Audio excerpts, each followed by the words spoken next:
everybody, it's Emily at ARC Schooling, and today I'm going to be talking about what I've read so far in the month of December.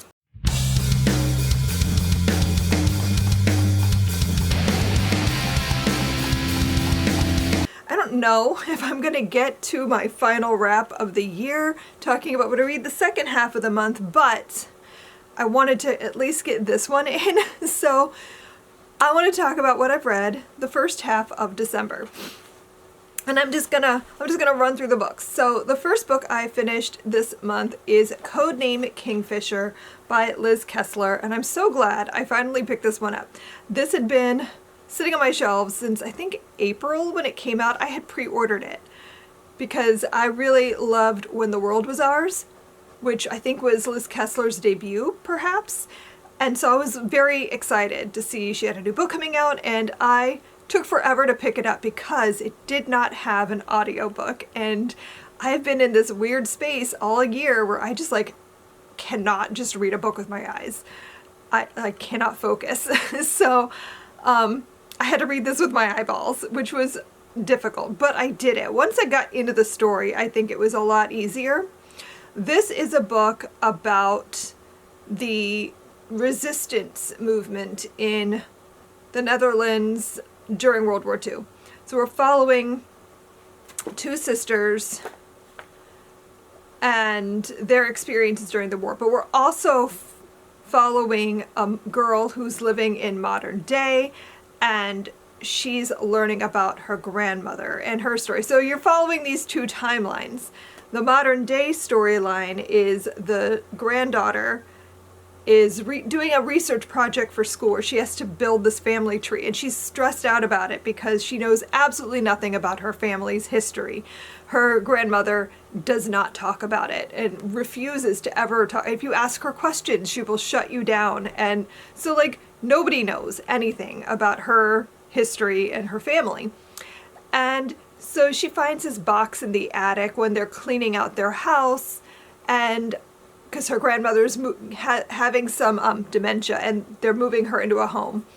And so she finds this box, and it's got letters and a journal and stuff. So she's starting to uncover, maybe there's something going on here. Let me try to sneakily find out more information from my grandmother. Meanwhile, you're also bouncing back and forth in time, and you're learning about the grandmother when she was a girl and her older sister and their experiences during the war. They are Jewish.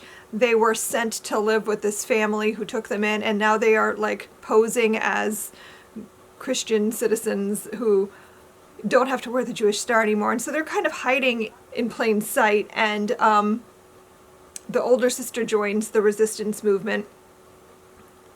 And I don't want to tell you more than that because I think that's all you really need to know going in. This was so well done. I love Liz Kessler's writing. She really does suck you right into the story. I had read a book very similar to this earlier in the fall that was not as anywhere near as well written as this. And that's what I wanted that one to be. This book was so much more engaging. The storyline with the granddaughter, I was worried would bore me, but it really didn't. I was very interested in her, the bullying thing that was going on, and how she was going to learn to handle it, a best friend breakup kind of situation. And I just found this book really, really compelling. I love reading about Jewish resistance during World War II, so this was right up my alley to begin with, and I'm very glad I picked it up. This was a 5-star read for me. Next up, I read a nonfiction book. I read Jesus and John Wayne, How White Evangelicals Corrupted a Faith and Fractured a Nation by Kristin Kobes Dumas. This was something I picked up, I don't want to say on a whim, but I just was I felt like I needed to read something that would answer questions, help me understand moving forward.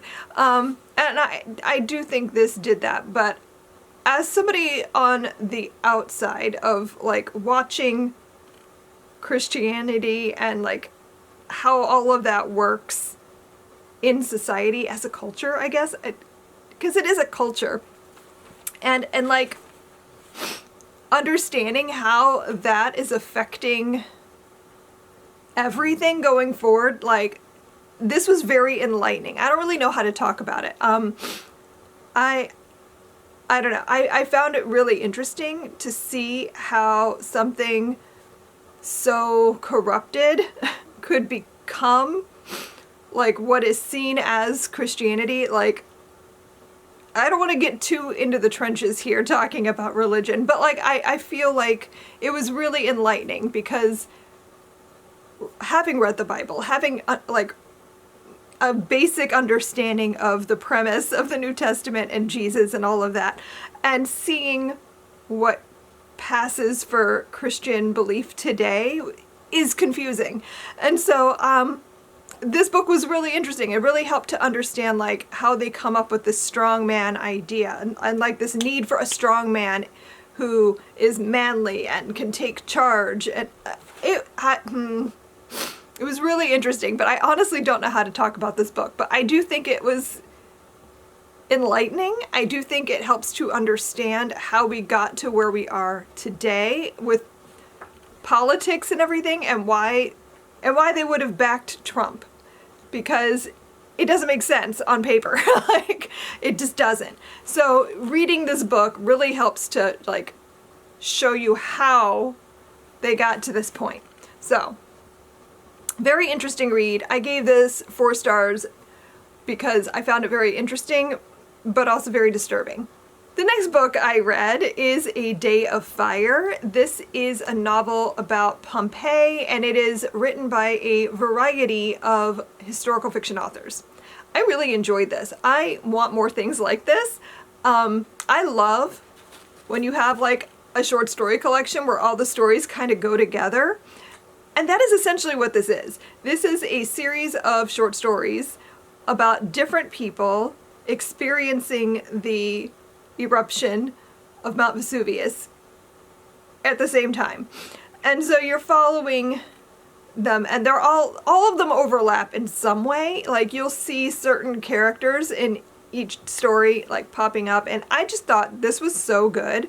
I love well-written historical fiction, especially when it's based on something like either real people or a real event, or, you know, like I really enjoy getting to see like how they took that research and turned it into a story. And this was just, to me, a really well done historical. I've read a lot about Pompeii. This was one of my like special interests when I was a kid. So I was really interested to read something like that as an adult. Like, it's been a while since I really did any like reading about this specific topic, but I thought it was so good. The storylines were all really interesting. I liked every character. I found every single story in this collection to be really, really good, which is rare. I think when you have a collection of stories by different authors, there's always one dud. And I didn't think any of these were duds. So this got a 5 for me. I just thought it was really fun. I really enjoyed the storylines for each character. I found it really interesting seeing like how they all experience this event in different ways. Next up, I read The Beautiful Game by Yamila Saeed Mendez. And I didn't say that either. I read Codename Kingfisher because it was nominated for Sibbles, and I read The Beautiful Game because it was nominated for Sibbles. This one was really a tough book for me to get through because this is a sports book. It's about soccer, essentially. Like, the story is about a girl playing soccer and her experiences with that. And there was a lot about soccer in this book, and I could feel my brain shutting down whenever it would get too into like the play-by-play in the games, because it was like literally reading a game as it was happening, which was tough. That is not for me. But I did like the message of this story, which was we're following a character who is living with her grandparents, and they take care of her. Her mother, I don't know what happened to her mother now, I can't remember, but the father is very immature and just like, he had her very young and did not think he could handle parenting, so his parents took her in. So she's been raised by her grandparents. And she does have a good relationship with her father. It's just, he's not a father figure for her. Her grandfather is. And her grandfather is also her soccer coach. And I think they're Argentinian. And so they call it football, even though they're in the States. And it is soccer, but they refer to it as football because that is traditionally how he would have spoken about it. And she's always played on his team, which is like a all-guy team. She's the only girl, and people are upset she's taking someone else's spot by being on this team. And so she gets her period during a game, which causes a whole bunch of problems. And I want to say they lost the match because of her or something like that. And she ends up getting kicked off the team. And she really wants to play, though. It's really important to her. She wants to be a professional soccer player, so this is she can't not play. So she's trying to figure out how to join a different team, and she ends up on an all-girl team, and this is just a completely weird experience for her because she's always had to be one of the guys, and this is the first time she has to okay, wait, I'm a girl. I have to embrace my feminine side to be on this team of girls, and she's to find a way to fit in with them so she can be a part of the team. And so that is essentially what the story was about, which I liked that. I liked that message. I just really struggled with the soccer stuff.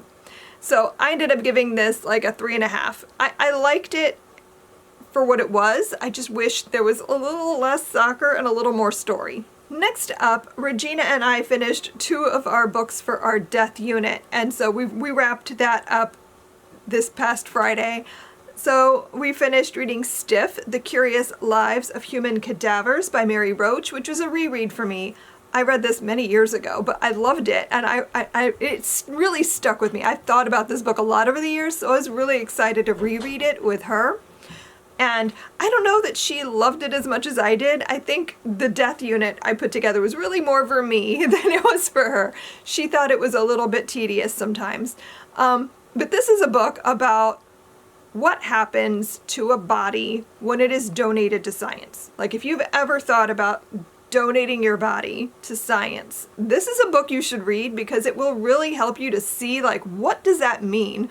What exactly can happen? What will they do with your body? And it talks about literally everything you could ever think of. So yes, you might be used for human dissection in an anatomy class, but you might also be used as a test crash dummy for a car manufacturer. There were so many different things. You might also be used to experiment on decomposition. So there is so many interesting things in this book that they talk about. It is gross. If you're squeamish, don't read this. I don't think you would enjoy it because there's a lot of really icky things going on in here, especially the human decomposition stuff, the body farm. Sounds super gross. I'm not going to get into the details. There's a lot in here too about human composting as an alternative to cremation, which personally I'm leaning towards. If that is a thing that is available in my area, I have not researched it yet, but I really like the idea of my body being put back into the earth and growing something with it. I think that environmentally sounds great, but also I like the idea of growing something from my remains. I don't know. I think it's interesting. So something I'm thinking about in the back of my head now. So I gave Stiff 4 stars. And we also finished All the Living and the Dead by Haley Campbell. This is a new book for me. I hadn't read it before. I was really intrigued by it though. I mean, I'd already owned it before we even decided to do this. So I was thinking this would be great because it explores different professions that work with death or the dead. And I thought that would be excellent for this unit. I thought this was really, really interesting and really well done. I don't know that Regina, I think she liked this book a little bit more than she liked Stiff, but I don't think she loved either. This one, like I said, is about different professions that deal with the dead. So we're talking like people who do embalming, but we're also talking about grave diggers. We're talking about crime scene investigators and like the people who clean up after a crime has been committed, like that sort of thing. So it was interesting, very dark. This book is, again, if you're squeamish, this is not for you. This is definitely up there though. If you're morbid, if you like reading really morbid things, if you've ever thought about like what jobs work with the dead, like this is definitely something I would recommend. Some of the stories can be a lot, like especially like the guy that cleans up, not just after crime scenes, but like also just in general, like if somebody's dead body was found somewhere and they need to clean up after, he's the one you call to do the cleanup. And that chapter was a lot. I think there was another chapter about the guy who has to figure out how something went wrong with like a plane crash, for example, like when they collect all the dead bodies after that, like he looks at them and figures out how they died, like what caused this crash based on like how the bodies were found and things like that, which was a lot. I mean, there were some chapters in this that were definitely disturbing, but there was also some that I thought were really interesting, like the what is it called? The death midwife or something like that, where she helps grieving parents after their baby has just died. Was really interesting to read. So this was a really good book. I liked it a lot. I gave this 4.5 stars. And then I also read The Love Elixir of Augusta Stern. This was by Linda Cohen-Leugman. I've been wanting to read another book by this author for a while. This was a book that I had the ARC for. I got the ARC from NetGalley, so I was definitely excited for this one. Mainly because, one, I wanted to read this author again, but also I was intrigued that this was a story with like an 80-year-old protagonist.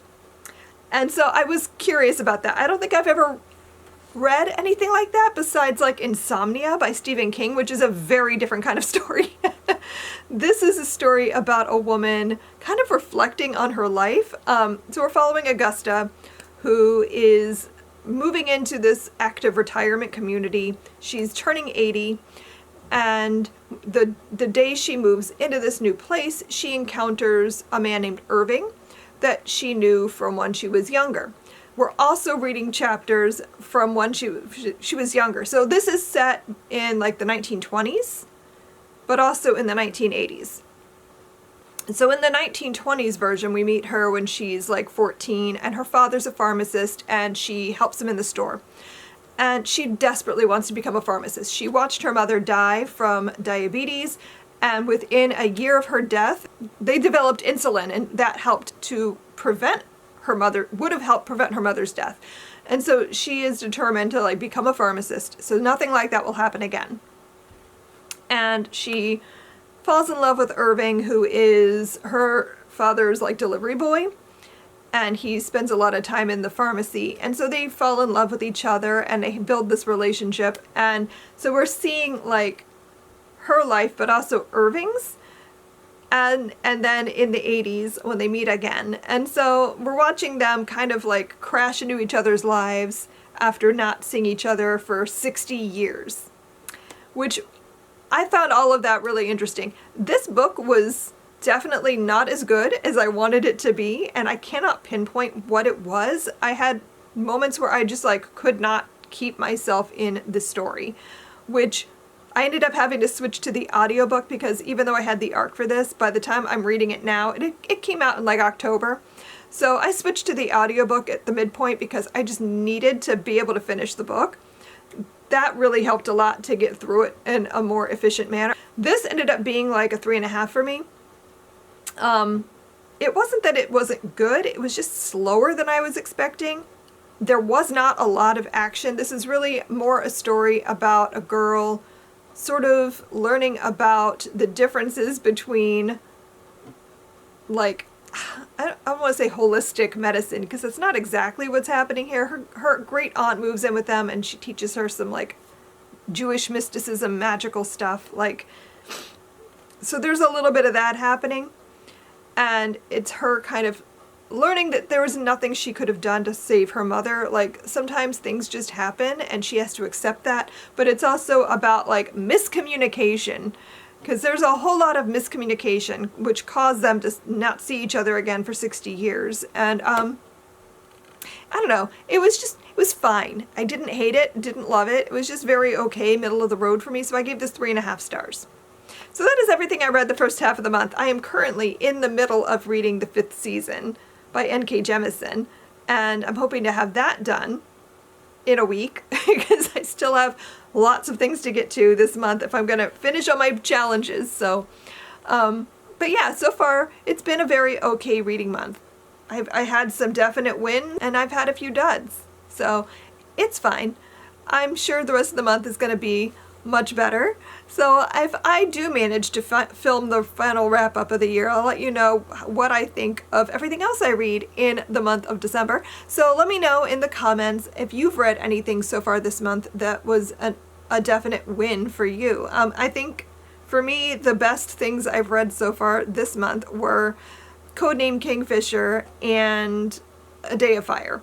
Those were definite favorites of the month. So let me know in the comments what you've read so far that you loved, and I will see you in my next video. Happy reading. Bye.